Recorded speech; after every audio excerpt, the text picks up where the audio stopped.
Hey guys, what's going on?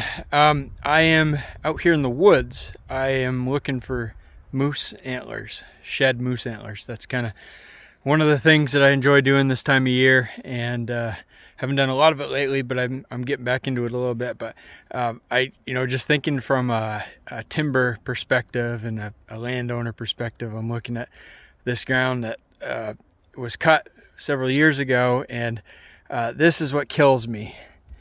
Is look at that trail, and there's really no way around it when you have big equipment. But I've been spending the last hour walking through these skid trails and haven't found any antlers yet, but quite a bit of sign. But I mean, you step into these ruts and they're 2 to 3 feet deep in a lot of places, and the ground is all compacted.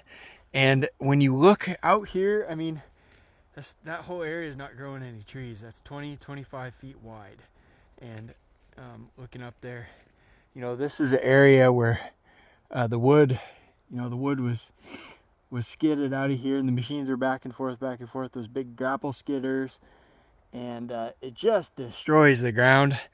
And I mean, I know it's the only way to be productive right now in the woods here. It's just kind of the way everybody does it, because that's how you get the wood out. It's economical and it's efficient. But the thing that I keep thinking about is for how many years are these trails going to grow no trees?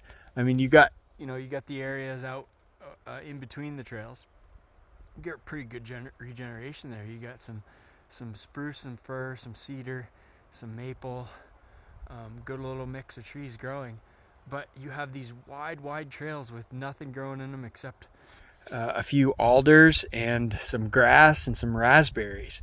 And so when you calculate and look at that over the course of a huge landscape, and you add up all those trails, and there's a trail every say every 50 feet.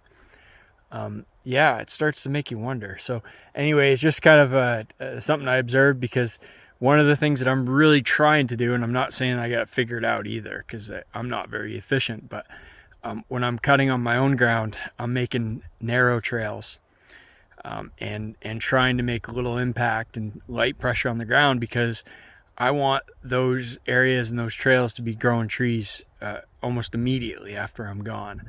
So just something to think about. Anyway, it's quite something to try and figure out what the best way is to do all this stuff. And the people that put together this harvest were not stupid. They were doing what they had to do with what they had, and so not saying that it's wrong or anything.